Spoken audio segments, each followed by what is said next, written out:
Hey, happy Wednesday, everyone. We need to sit down and have a serious talk.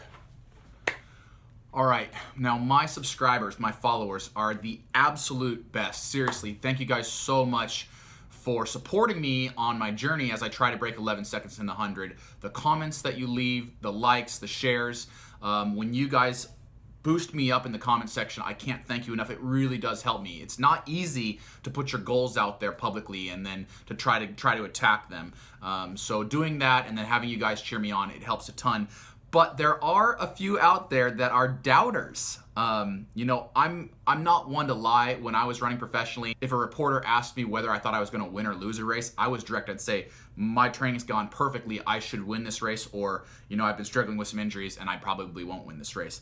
I would usually give a prediction of what I was going to run, and I could hit it within a tenth of a second. Like, I know my body, I know what I'm capable of, and I'm not a bullshitter. So when I put this video out of Nick Symmonds versus Ryan Trahan in 100, I thought it was fun. I thought you guys would enjoy it.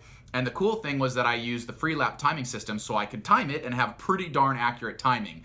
Yet some of you didn't believe me. Like, I'm sitting here making these videos and lying about what I'm doing.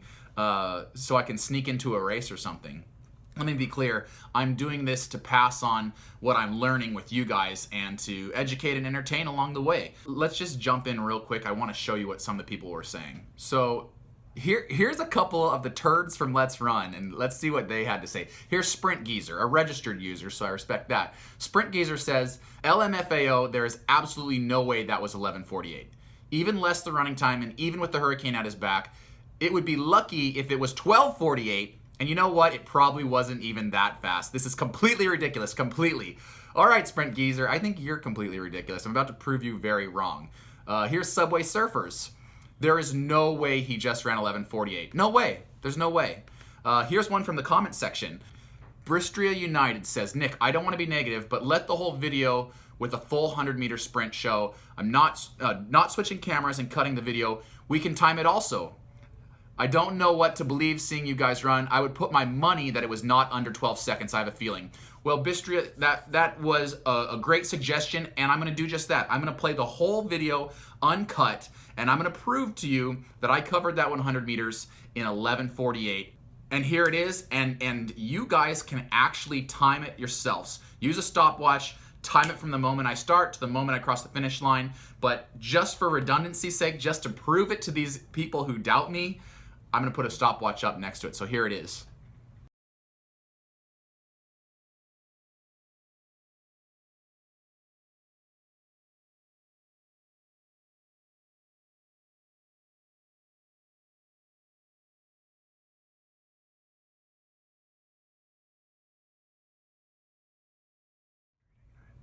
All right, Bistrita United, put your money where your mouth is. I proved that I covered that 100 meters in 11.48 seconds.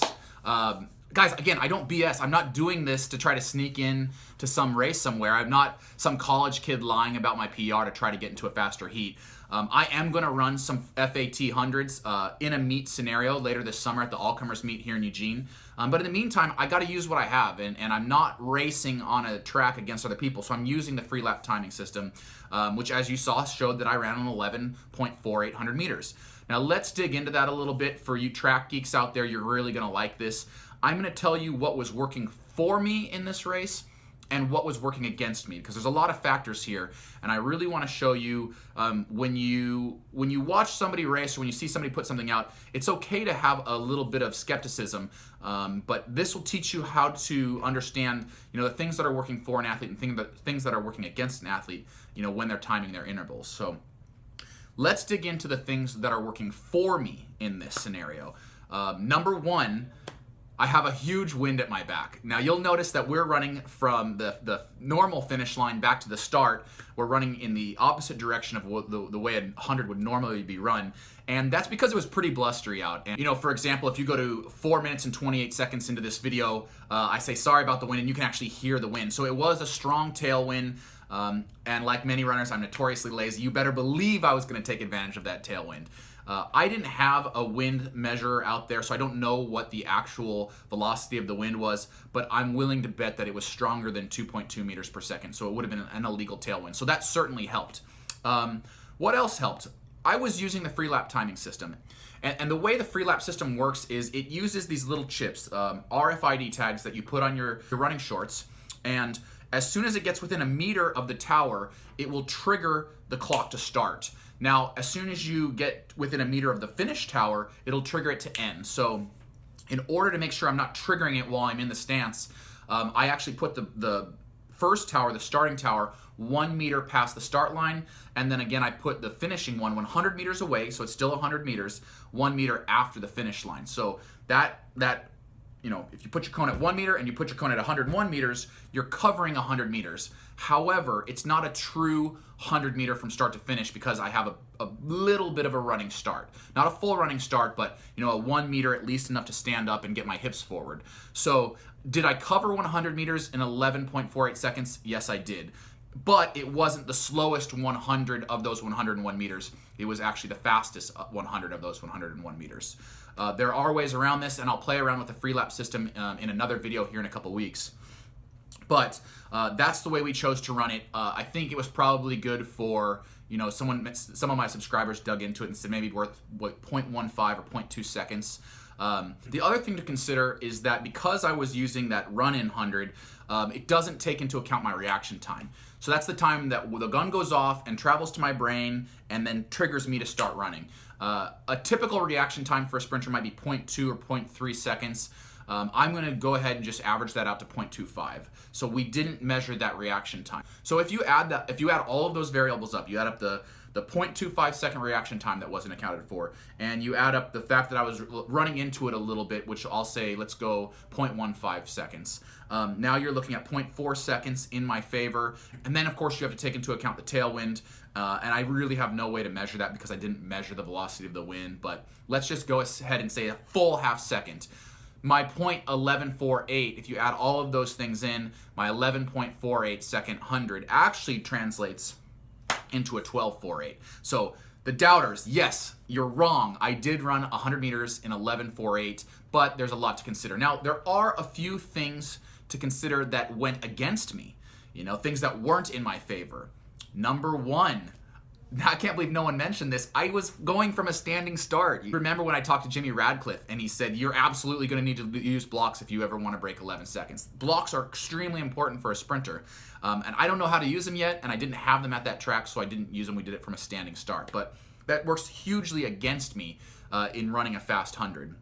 Number two, I let up at the line. I mean, let's go back and watch this finishing shot in slow motion. The last 10 meters, I knew I was going to beat Ryan. I let up at the line. I was doing my best Usain Bolt impression from 2008 where he set the world record letting up the last 10 meters. Guys, I let up. I completely stopped driving with 10 meters to go in this race. That's got to be worth a quarter second. So you add up the fact that I didn't use blocks. You add up the fact that I let it up at the line. And maybe the most important one of all, guys, I was in middle distance spikes. Yes, these were great ones. They're those spikes that I ran, 142.95, my personal best in the 800. They're an amazing set of middle distance spikes, but they were not built for the 100. And to be honest, that's something that has kind of stalled out my training. I've been looking for a great pair of sprint spikes, and I think I found them. So my next video, I will go up and talk spikes with one of my favorite spike manufacturers. I think you guys are really going to find that video informative. So let's add it all up and see where we land. Working in my favor, I've got the tailwind, I've got the slight running start, and I've got the fact that there's no reaction time measured by the free lap timing system in this scenario. What's working against me? I did it from a standing start, I let up at the line, and of course I did it in middle distance spikes. So, you know, take it for what it's worth. Everyone's speculating what they think I can actually run for a real true FAT 100 in a race scenario. And speculation's fun, and if you guys are having fun doing it, by all means, continue on. But I always say the only way to know what you can run for a race is to run the darn race. So many of you are emailing me workouts and saying, what could I run for 800 meters off this workout? What could I run for a mile off this workout? I don't know. Go put your spikes on and get in a race and find out. The only way to find out what you can run for a race is to run it. So I'm sure I'm in sub 12 second shape right now, but the only way to prove it is to put on a pair of sprint spikes, get in a race, have the gun go off, and find out what that FAT time is. Again, there's a bunch of races coming up this summer. I'm training my butt off for them. first steps first, I need to get a great pair of sprinting spikes. So next Wednesday's video, we're gonna go find the best pair of sprinting spikes on the market. You aren't gonna wanna miss that. It's gonna be very, very helpful for anyone out there trying to find spikes for anything from 100 meters up to 5K. We're gonna dig into all the spike talk. Do me a favor, hit that subscribe button and get notified when that video comes out. And again, thank you guys so much for following me along on this journey as I try to break 11 seconds. I love setting new goals, and I hope you guys are finding this somewhat educational and inspirational. I appreciate each and every one of you, even the haters. I proved you wrong. See you next week.